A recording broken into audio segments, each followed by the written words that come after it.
एक भारतीय middle class परिवार के लिए अपना घर, ये शब्द सिर्फ शब्द नहीं है, ये एक सपना है, पूरी जिंदगी की कमाई है, एक सुरक्षा का एहसास है। पर सोचिए, क्या हो अगर यही सपना किसी की जिंदगी का सबसे बड़ा धोखा बन जाए?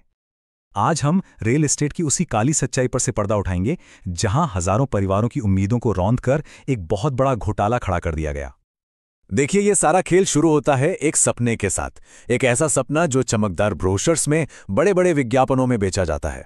बिल्डर्स आपको सिर्फ एक घर नहीं, बल्कि एक शानदार लाइफस्टाइल का वादा करते हैं, और तस्वीरों में तो ये सब कुछ बिल्कुल सच लगता है।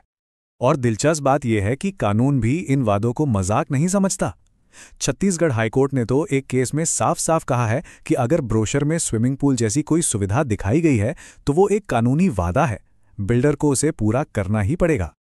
तो सवाल यह है कि ये वादे किए कैसे जाते हैं और फिर तोड़े कैसे जाते हैं।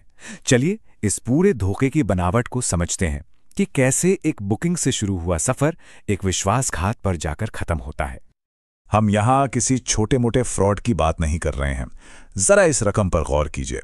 प्रवर्तन निदेशालय यानी ईडी की जांच में सिर्फ एक केस में घर खरीदारों से 500 करोड़ रुपए से ज्यादा की ठगी की गई। ये उस भरोसे की कीमत है जिसे बेरहमी से तोड़ा गया। तो ये सब होता कैसे है? इसका एक पूरा पैटर्न है। सबसे पहले जबरदस्त मार्केटिंग करके लोगों को लुभाया जाता है। फिर स्पेशल डिस्काउंट का लालच देकर प्री लॉन्च में ही बुकिंग कर ली जाती है। जैसे ही पैसा जमा होता है, उसे चुपके से दूसरे प्रोजेक्ट्स या अपने पर्सनल अकाउंट्स में डाल दिया जाता है, और आखिर में कंस्ट्रक्शन का काम रुक जाता है और बिल्डर गायब। तो घर खरीदने वालों का पैसा आखिर गया कहां? जांच में जो सामने आया वो हैरान करने वाला है। गुरुग्राम के एक मामले में लोगों की मेहनत की कमाई से श्रीलंका में 205 करोड़ का होटल बना लिया गया। पैसा शेल कंपनियों में भेजा गया। मर्सिडीज, पोर्श जैसी लग्जरी गाड़ियां खरीदी गईं। ये सब उन लोगों के पैसों से हो रहा था जो एक छत का इंतजार कर रहे थे। अब देखिए, इसी तरह के बड़े फाइनेंशियल फ्रॉड से निपटने के लिए एक कानून है, पीएमएलए यानी prevention of money laundering act. ये कानून ईडी जैसी एजेंसियों को ये ताकत देता है कि वो धोखेबाज बिल्डरों की गैर कानूनी संपत्ति को जब्त कर सके। लेकिन सवाल ये है कि क्या ये सिर्फ एक धोखेबाज बिल्डर की कहानी है? ये घोटाले आखिर बार बार होते क्यों हैं? इसका जवाब एक बहुत बड़े और गहरे गठजोड़ में छिपा है। एक्सपर्ट्स इसे कहते हैं 3B का नेक्सस, यानी बिल्डर्स, बैंक और ब्यूरोक्रेट्स। ये एक ऐसा इकोसिस्टम बन गया है जहां हर कोई एक दूसरे की मदद करता है, और इस पूरे खेल में फंस जाता है एक आम घर खरीदार। चलिए समझते हैं कि यह सिस्टम काम कैसे करता है। बिल्डर खरीदारों से पैसा लेकर दूसरे लग्जरी प्रोजेक्ट्स में लगा देता है। बैंक बिना प्रोजेक्ट की जमीनी हकीकत जाने बिल्डर को लोन पर लोन देते रहते हैं, और सरकारी अथॉरिटीज या तो क्वेश्चनेबल प्लान्स को मंजूरी दे देती हैं या फिर शिकायतों पर कोई एक्शन ही नहीं लेती। और इस सब के बीच में पिसता कौन है? सिर्फ और सिर्फ घर खरीदार। और जब ये घोटाला सामने आता है, तब पीड़ित के लिए एक और बुरा सपना शुरू हो जाता है। ये सपना है कानूनी लड़ाई की भूल भुलैया का। ये दर्द एक पीड़ित का है। सोचिए जरा, एक तरफ घर का किराया देना पड़ रहा है और दूसरी तरफ उस घर की ईएमआई जो शायद कभी बनेगा ही नहीं। ये सिर्फ एक फाइनेंशियल बोझ नहीं है, ये इमोशनल तबाही है। तो एक घर खरीदार आखिर जाए तो जाए कहां?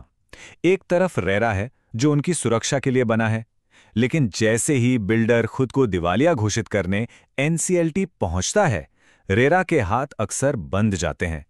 एनसीएलटी में बैंकों जैसे बड़े लेनदारों की बात पहले सुनी जाती है और घर खरीदार उस लाइन में बहुत पीछे खड़ा रह जाता है। ये टाइमलाइन हजारों लोगों की असली कहानी है। एक दशक से भी ज्यादा का इंतजार, अलग अलग अदालतों के चक्कर, और नतीजा सिफर। उनका सपना बस कानूनी तारीखों के जाल में उलझ कर रह गया है। लेकिन इस पूरे अंधेरे में अब उम्मीद की एक किरण दिखाई दे रही है, और ये किरण देश की सबसे बड़ी अदालत से आ रही है। जी हां, सुप्रीम कोर्ट ने इस मामले को बहुत गंभीरता से लिया है। कोर्ट ने साफ कहा है कि जब टैक्स देने वाले लोगों के घर का सपना टूटता है तो केंद्र सरकार चुपचाप बैठकर तमाशा नहीं देख सकती।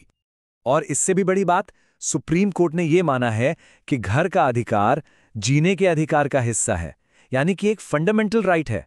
यह सिर्फ एक सौदा नहीं, बल्कि एक बुनियादी मानवीय जरूरत है। कोर्ट ने केंद्र सरकार को कुछ साफ साफ निर्देश दिए हैं, जैसे रुके हुए प्रोजेक्ट्स को पूरा करने के लिए एक फंड बनाने पर विचार करें। रेरा को और मजबूत करें ताकि वो सिर्फ बिना दांतों का शेर बनकर ना रह जाए, और ये पक्का करें कि बिल्डर अपनी जिम्मेदारियों से भाग ना पाए। तो आखिर में सवाल यही है, सुप्रीम कोर्ट के इस कड़े रुख के बाद क्या सिस्टम में कोई सुधार आएगा? क्या एक आम इंसान का अपने घर का सपना इन धोखेबाजों के चंगुल से निकलकर आखिरकार सुरक्षित हो पाएगा? इसका जवाब तो खैर वक्त ही देगा।